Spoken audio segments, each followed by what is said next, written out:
इस न्यूज के प्रायोजक हैं Corteva agri science seeds private limited. Rajgarh विश्व तंबाकू निषेध दिवस के उपलक्ष्य में आयोजित किए जा रहे तंबाकू निषेध सप्ताह के दौरान दिनांक 25 से 31 मई तक दी जाने वाली गतिविधियों के अंतर्गत आज 29 मई को उपखंड अधिकारी महोदय की अध्यक्षता में खंड स्तर पर प्रेस कॉन्फ्रेंस का आयोजन किया गया।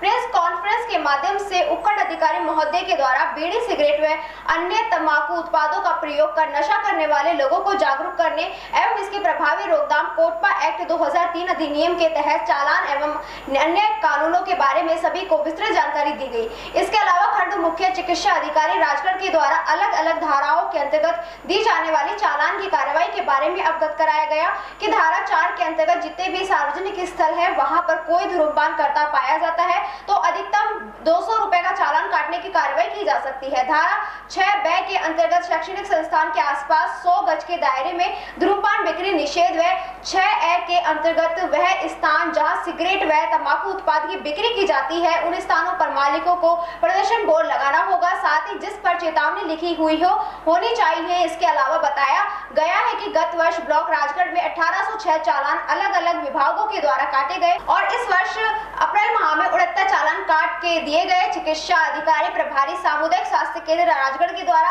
तंबाकू से बने किसी भी उत्पाद का प्रयोग करना स्वास्थ्य के लिए हानिकारक होता है, इसके दुष्परिणामों के बारे में विस्तार पूर्वक जानकारी दी गई। उपखंड अधिकारी महोदय द्वारा सभी को आदेशित किया गया है कि 31 मई को ज्यादा से ज्यादा चालान काटे जाएं और दिनांक 31 तारीख को होने वाली जनप्रतिनिधियों की कार्यशाला के बारे में अवगत कराया गया। प्रेस कॉन्फ्रेंस में मुखंड मुख्य चिकित्सा अधिकारी डॉक्टर RS मीणा, मुख्य ब्लॉक शिक्षा अधिकारी रामेश्वर दयाल मीणा, चिकित्सा अधिकारी प्रभारी CHC Rajgarh doctor Ramchandra Ramesh Chandra Meena, block programmer manager Nishant Sharma एवं नर्सिंग अधिकारी सुरेंद्र चौधरी उपस्थित रहे।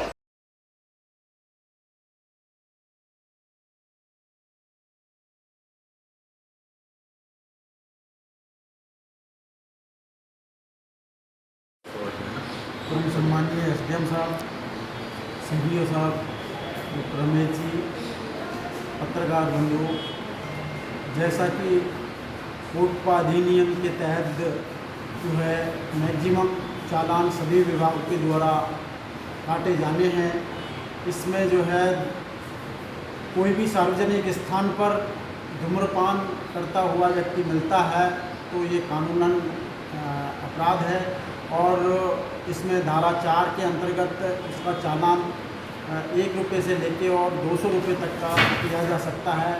इसी तरह से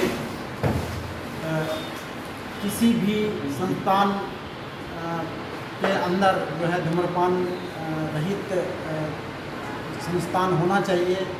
इसका प्रमाण पत्र सभी संस्थानों के प्रभारी अधिकारी के द्वारा दिया जाएगा और लोगों को ज़्यादा से ज़्यादा जागरूक किया जाएगा।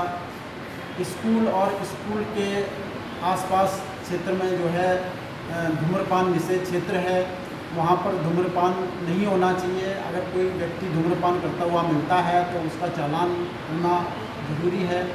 इसी तरह से 100 गज के दायरे में कोई भी दुकान नहीं होनी चाहिए। 18 साल से छोटे जो बच्चे हैं उनको तंबाकू युक्त पदार्थ बेचना निषेध है।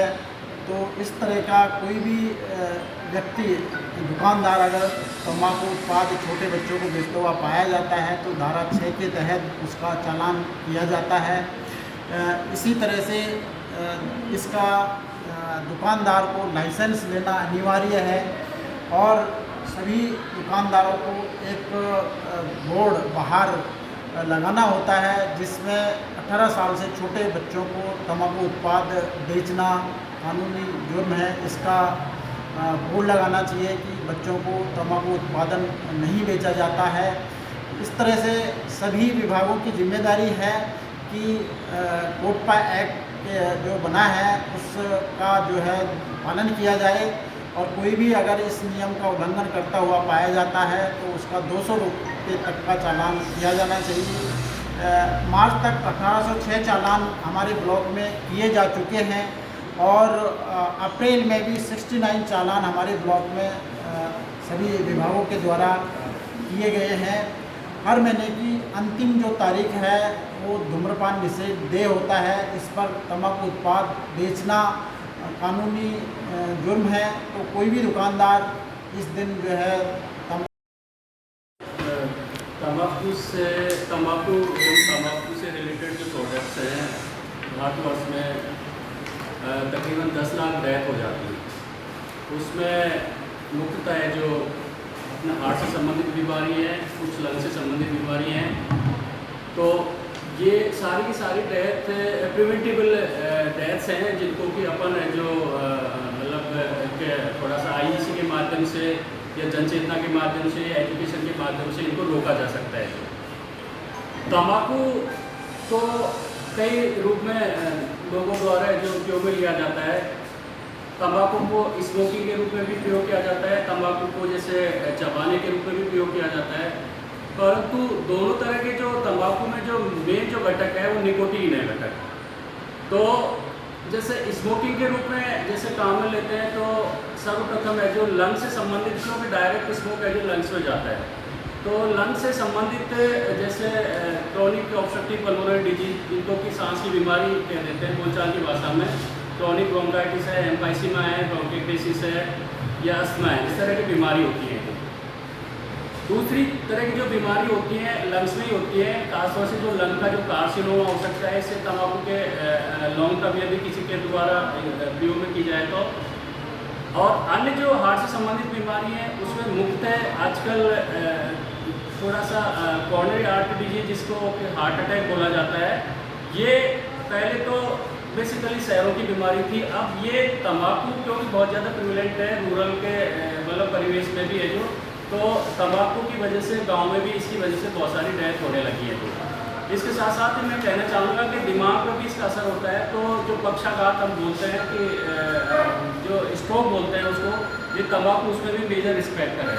इसके साथ साथ यूरिनरी ब्लैडर का कैंसर है, जो इसोफेगस का कैंसर है, साथ साथ महिलाओं में जैसे इनफर्टिलिटी है, पुरुषों में स्टेरिलिटी है, इस तरह की जो टोबैको या टोबैको से रिलेटेड जो प्रोडक्ट यूज़ करते हैं उनमें सब तरह की प्रॉब्लम पाई जाती है। तो अपना कंसर्न ये है कि अपन जनचेतना के माध्यम से या इलेक्ट्रॉनिक मीडिया के माध्यम से या प्रिंट मीडिया के माध्यम से लोगों को ज़्यादा से ज़्यादा इसके जो दुष्प्रभाव उनको जो बताएं लोगों को, इससे जो होने वाले जो दुष्प्रभाव और जो डेथ को रोका जा सके।